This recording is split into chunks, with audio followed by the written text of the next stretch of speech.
reflet de ce qui a été déjà décidé dans le monde spirituel. Héritier, tu as compris? Deux choses. La première, le monde spirituel est régi par des lois spirituelles. Et de deux, tout ce que nous voyons dans le monde physique est le reflet de ce qui a déjà été décidé dans le monde spirituel. Alléluia. Alléluia.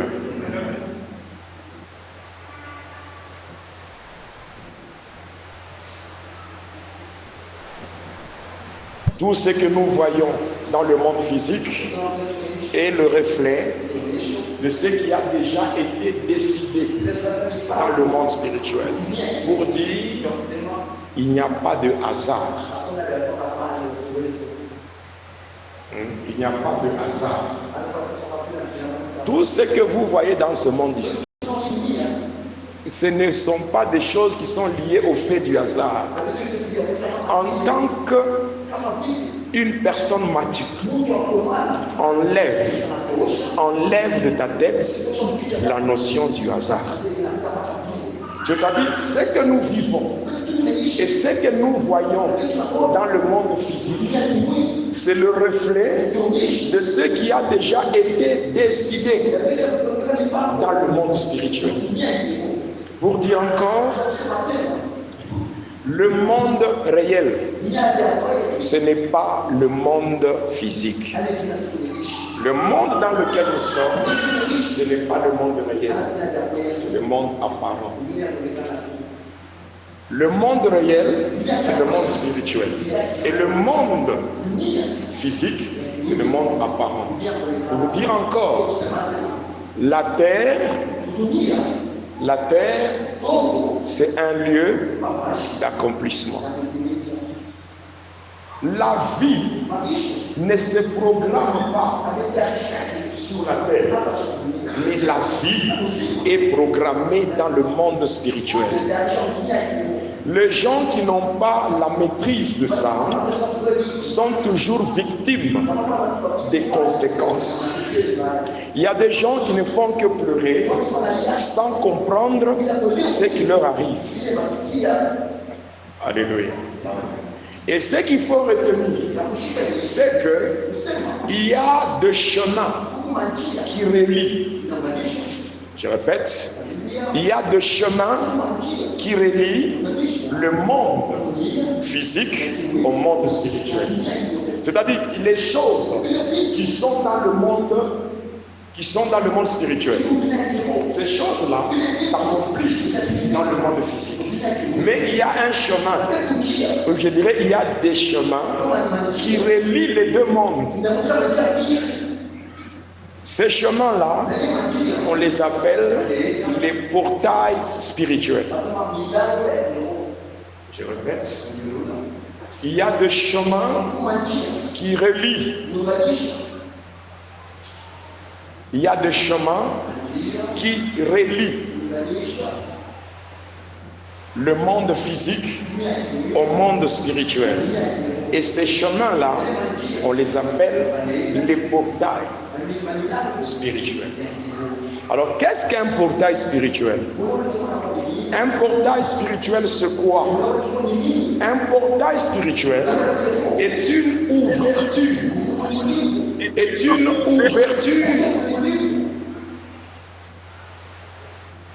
Une ouverture qui permet la manifestation de forces surnaturelles dans la vie d'une personne,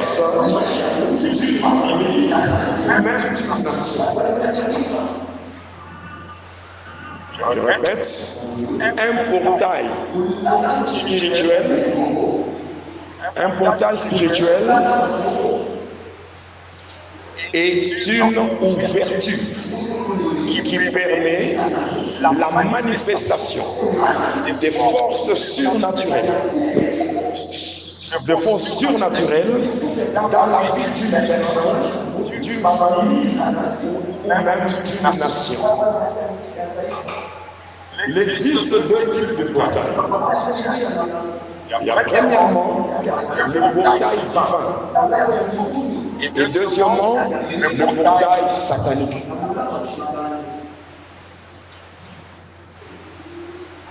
Comment s'ouvre le portail divin?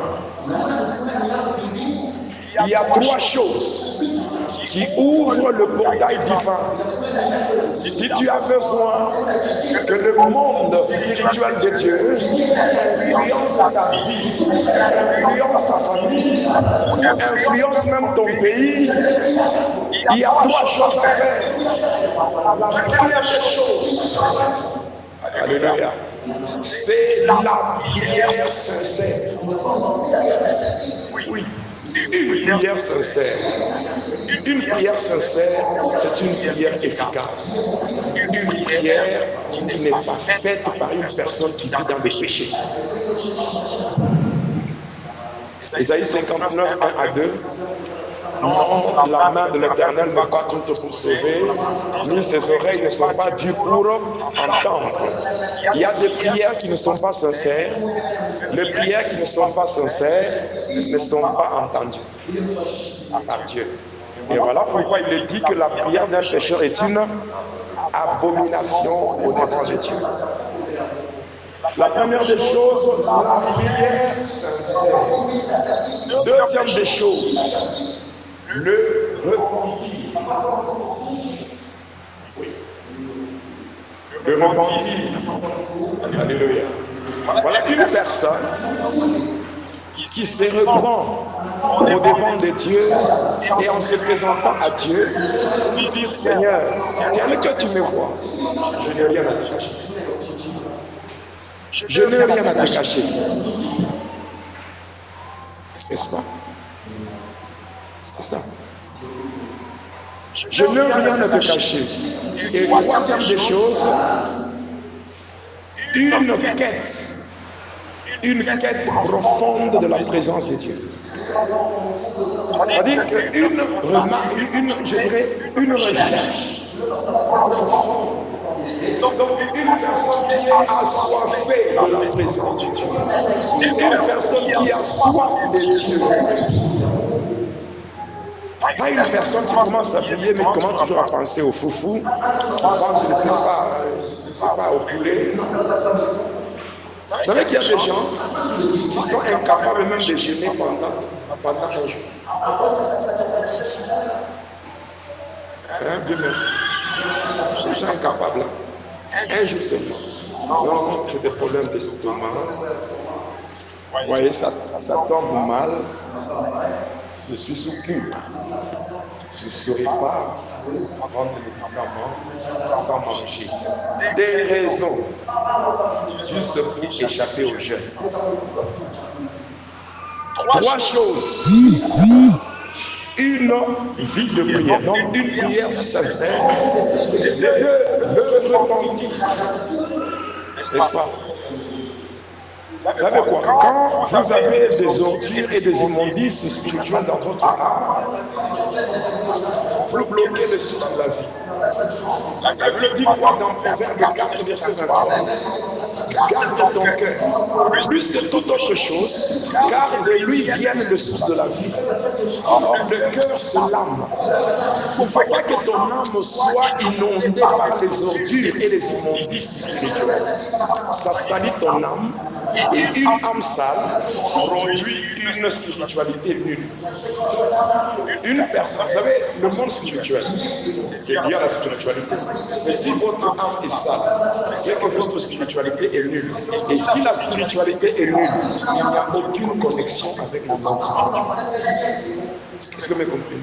Et la Bible dit quoi? Notre Dieu est un Dieu saint. Et rien de souillé ne peut s'approcher de lui. La souillure, ce sont les immondices et les ordures que les gens gardent dans leurs âmes. Et puis la troisième des choses, c'est une quête profonde. Une recherche profonde de la présence de Dieu. Quelqu'un qui dit, Seigneur, j'ai tellement besoin. En disant, si tu peux tout me refuse-moi tout. Mais pas, j'ai soif de toi. Alléluia. Vous savez, lorsque Dieu sent que tu as soif et que sa présence dépasse ce que le monde peut te donner, Dieu vient, il commence à te donner ce que le monde t'a refusé. Il te donne. Alléluia. Alléluia. On appelle ça portail. Et le portail, on appelle ça encore comment? Porte des cieux. Lisez dans la Bible, non? Nous sommes dans Genèse 28. N'est-ce pas? Genèse 28, 16 à 17. Ici, c'est qui? Jacob. N'est-ce pas? Lorsqu'il fuyait son frère, là où il est arrivé, il a dit quoi? Lisons. C'est ici la maison des dieux. N'est-ce pas? Alléluia. Nous sommes dans Genèse. Genèse chapitre 28, 16 à 17. C'est la Bible dit. Jacob cédait de son sommeil et dit, certainement, l'Éternel est en celui. Et moi, je ne le savais pas. Il eut peur et dit, c'est Dieu, que ce Dieu est redoutable. C'est ici la maison de Dieu. C'est ici la porte. J'espère que tout ce que je dis, c'est justifié dans la Bible. Vrai ou la porte. N'est-ce pas? Ici, je vous parle du portail divin. Et lorsque le portail divin s'ouvre, qu'est-ce que l'homme reçoit? Quand ça s'ouvre, l'homme reçoit la paix. La première des choses. La paix. Deux, la révélation. 3, la 4, la force. Après, l'autorité. Jacob pouvait voir une échelle, n'est-ce pas, suspendue entre ciel et terre. Et il pouvait voir les anges qui montaient et les anges qui descendaient. On appelle ça le mystère requête-conquête. Oui, on appelle ça le mystère requête-conquête. Requête, ce sont des problèmes qui montent en forme de requête. Conquête, ce sont les anges qui descendent avec des réponses. On appelle ça le mystère requête-conquête. Oui, bien aimé, que Dieu va faire grâce afin que vous ayez la maîtrise de ces choses. Maintenant, parlons du portail satanique. Le portail satanique s'ouvre par 3 choses. 3 choses. Il y a 3 choses qui ouvrent le portail satanique. La première des choses, le péché.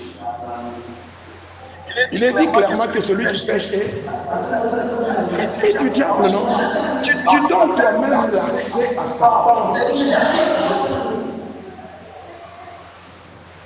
Jean 8 et le verset 34. En vérité, je vous le dis, celui qui aime le péché, il est esclave du péché. C'est ça la première des choses qui permet l'ouverture du portail satanique. Deuxième des choses, les pratiques occultes. Parmi les pratiques occultes, il y a la sorcellerie. La sorcellerie, c'est une pratique occulte. Oui. Les pratiques occultes. Les pratiques occultes. Voilà pourquoi Dieu. Enchaîne le texte. Je vais donner deux exemples. Deux exemples. Le premier, ici il s'agit de deux rois. Tous les deux ont péché contre Dieu. Mais il y a l'un que Dieu a définitivement rejeté, mais l'autre que Dieu a récupéré. Et il lui a même dit, n'est-ce pas, le trône ne quittera pas. Tu peux continuer. Wow. Alléluia. Alléluia. Pourquoi Jésus, on l'appelle le rejeton de la postérité de David? C'est parce qu'on a dit à David que le trône ne quittera pas, vous allez chercher vous-même. Alléluia. Le premier, c'est Saül. Il va consulter une femme nécromancienne. Et le deuxième, c'est David qui va prendre la femme de son soldat. Et à l'issue de ça, il y a eu une meurtre. Parce que Uri a été tué. N'est-ce pas? Saül est allé consulter, n'est-ce pas, une nécromancienne. Entre les deux, qui a été rejeté? Saül, vous savez pourquoi? L'occultisme. L'occultisme. Aller vers d'autres choses. C'est-à-dire, faire allégeance à Satan au travers des démons, au travers de certaines pratiques. Donc, la deuxième des choses qui ouvre le portail satanique, ce sont des pratiques occultes. Des pratiques occultes. Non. Voilà. Alléluia. Vous savez, vous-même là, vous allez chez un féticheur. Oui, quand quelqu'un va chez le féticheur, quand on te fait des incisions, quand on te donne des poudres, quand on te donne des petits trucs là, que toi tu connais en secret, ce sont des pratiques occultes, non? On t'a trompé. Non, pour que l'enfant puisse marcher rapidement, pour que le mari t'aime bien, il faut un peu de ceci, n'est-ce pas? Pratique. Tu as ouvert la porte. Troisième des choses qui ouvre la porte pour le portail satanique, c'est la désobéissance. J'ai beaucoup aimé quand le berger lui parlait sur le mentorat le dimanche passé. La désobéissance.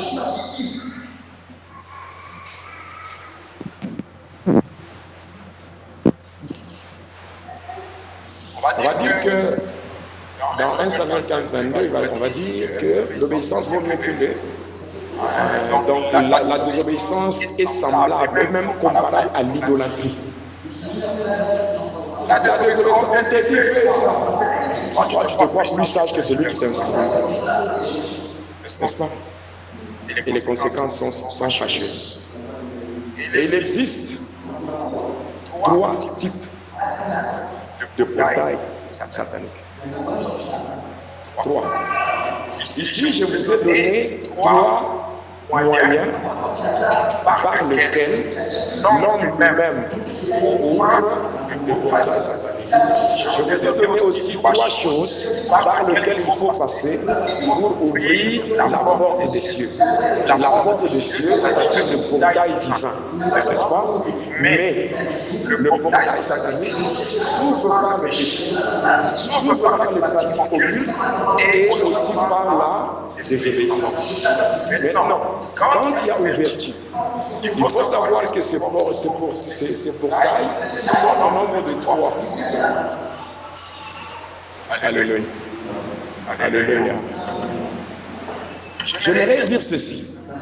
Vous savez que le diable exerce son influence. Est-ce que vous savez qu'une personne qui est dans la vie de sanctification a autour d'une ceinture qui empêche au diable d'accéder à sa vie? Est-ce que vous savez ça? C'est la raison pour laquelle j'aimerais vous dire aujourd'hui ceci. Alléluia. Dans la prophétie, Il y a ce qu'on appelle le prophétique. On peut te dire quelque chose qui est décidé dans le monde spirituel, mais il n'est pas dit que la chose qu'on te dit doit s'accomplir comme c'est décidé. Je peux te dire, berger David, je vois, tu fais un accident. Et dans cet accident, tu es fracturé. Tu vois? Ce que je te dis n'est pas faux, mais ce qui est vrai, il n'est pas dit que ce que je te dis, c'est ce qui doit se faire. C'est là où beaucoup de gens sont dans la confusion. Un prophète peut dire quelque chose, alléluia, mais cette chose-là ne doit pas nécessairement s'accomplir tel qu'on a dit. Pourquoi? Parce que dans le monde spirituel, il n'y a pas que la dimension négative. Il y a aussi la dimension positive qui peut modifier ce qui est préparé.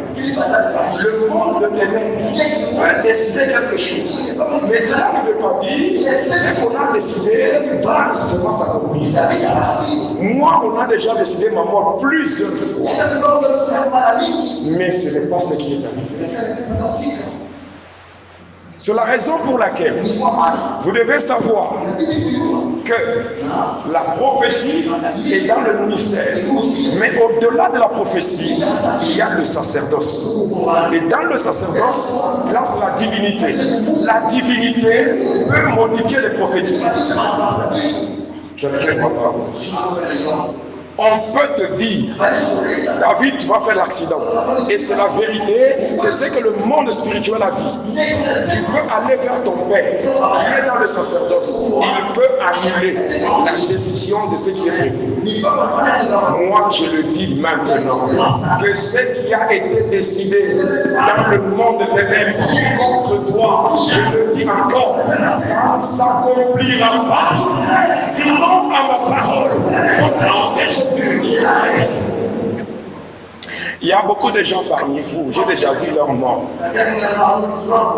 Ouais. J'ai déjà vu beaucoup de dégâts. Le Seigneur m'a privé de tu dors par terre. Et ce que tu as vu n'arrivera pas. Il y a certaines choses qu'on ne vous dit pas pour ne pas vous effrayer. Ouais. Mais malheureusement, aujourd'hui, les prophètes qui viennent de la cabane veulent dire des choses qui ont été décidées dans la ténèbre et la peur. Et beaucoup d'enfants de Dieu, à cause de la peur, se mettent à faire des prières par émotion. Écoutez, les prières émotives ne produisent rien. Parce que vous priez en train de trembler. Mais quand vous voulez bien prier, priez avec votre foi, parce que vous savez que Dieu a dit, voici, je suis avec vous tous les jours jusqu'à la fin du temps. Dieu ne vous abandonnera pas, que le diable se glorifie. Alors, au nom de Jésus, que la gloire de Dieu l'accomplit et que cela annule le plan de sang au nom de Jésus. Quelqu'un m'a compris? Grandis dans la maturité spirituelle, tu comprendras certaines choses. Alléluia. Maintenant, il y a ceci.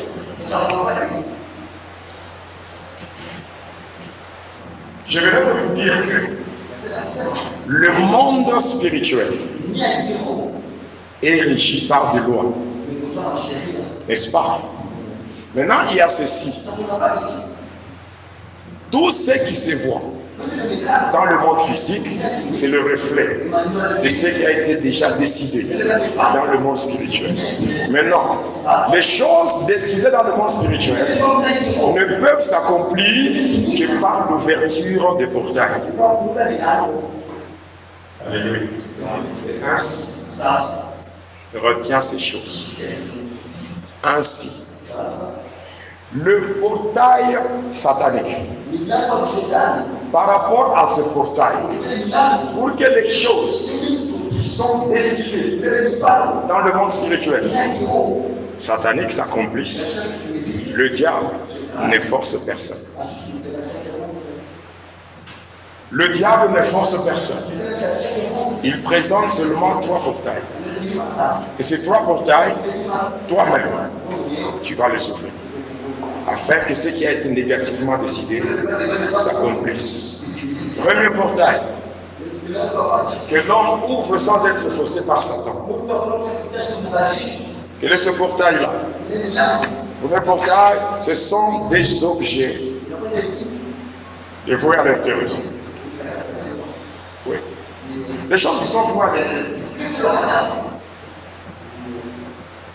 Il y a des choses qui sont dotées d'une puissance et d'un pouvoir d'influence. Et tant que tu le gardes, même si tu es chrétien, et si ces choses sont chez toi, ces choses-là ouvrent toujours la porte. Ce qui fait que les gens prient beaucoup, mais toi il y a beaucoup de choses. Tu pries beaucoup, tu dis je me sanctifie, mais tu as des maris de qui ne s'arrêtent pas, des femmes de qui ne s'arrêtent pas, des mauvais rêves et toutes ces choses. Il y a dans ta maison des choses que Dieu n'aime pas. Ces choses-là, on ne les sanctifie pas. Ces choses-là, on ne les purifie pas. Ces choses-là, on les détruit. Acte 19, 19. Quelqu'un peut nous lire ça? Acte 19, 19.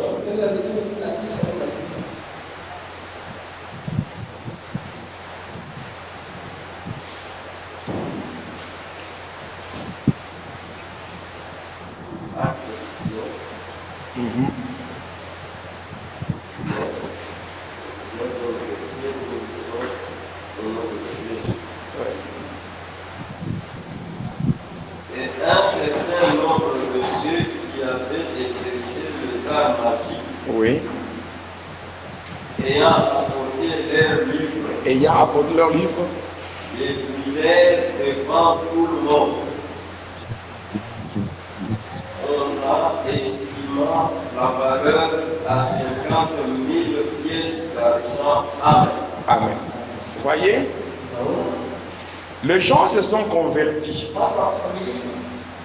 Mais cependant, malgré leur conversion, ils ont gardé des choses.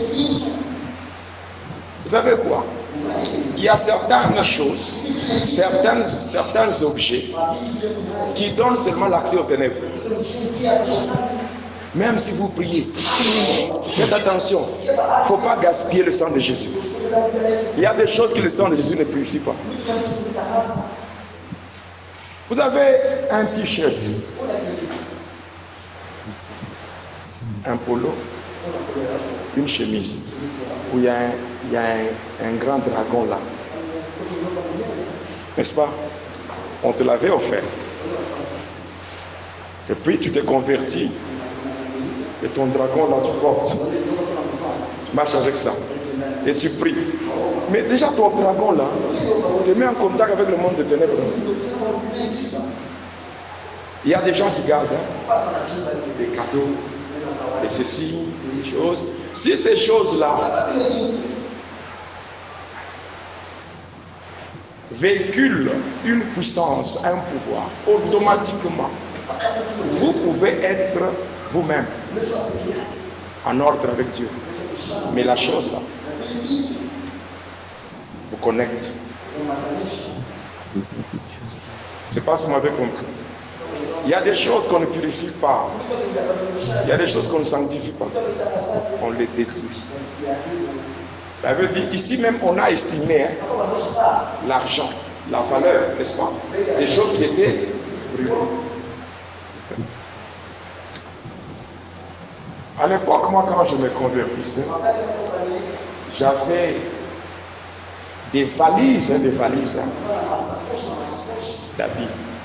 J'avais des cartons remplis de souliers, de l'argent et tout. Et le jour, quand on priait pour moi, et à la fin, je dis non, il faut oublier ces choses. Non, on a prié pour ça, non.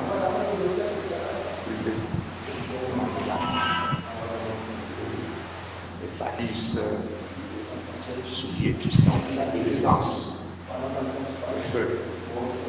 Je suis resté avec un pantalon, une chemise, des babouches, Est-ce comme ça? Commencer à marcher comme ça. Et bien, je t'ai trouvé. Tu continues à aller à l'église. Vous voyez? Ça m'a permis d'être libre.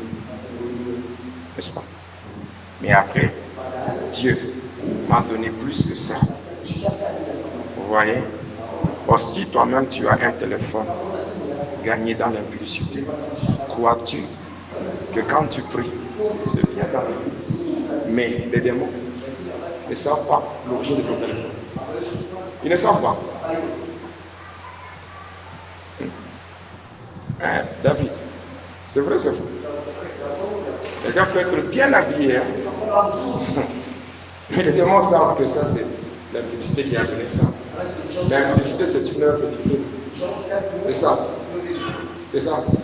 Mais quand tu réalises pas l'impudicité, tu crois, tu penses à quoi? Il faut se débarrasser des choses, quelle que soit leur valeur. Si ces choses ont une mauvaise origine, débarrassez-vous de ça.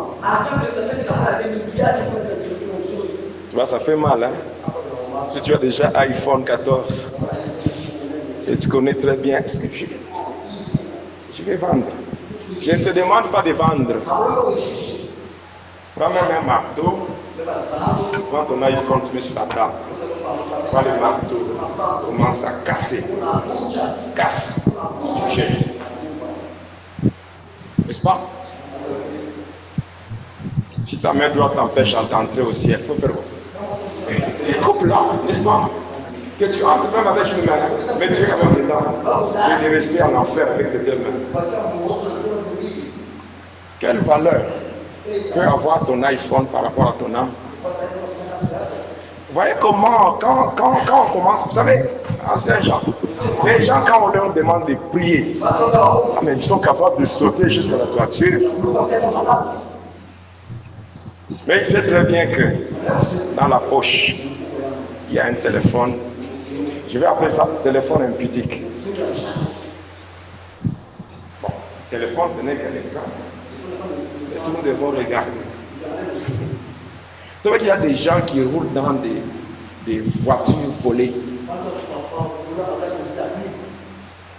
Tu portes une belle veste que tu as volée. Et tu pries. Et le diable est content. Le diable, il est dans la joie, il dit, celui-ci, il est à moi. Tu parles en langue, mais regarde ta cravate là. Qui t'a donné ça? Est-ce que c'est ta femme? Ce n'est pas ta copine là qui... Le jour de ton anniversaire, dans un bon cadeau emballé, ouvre comme ça, les cravates. Qui a donné? Est-ce que c'est ta femme? Mais tu parles en langue avec cette cravate là. Et les démons ne voient pas.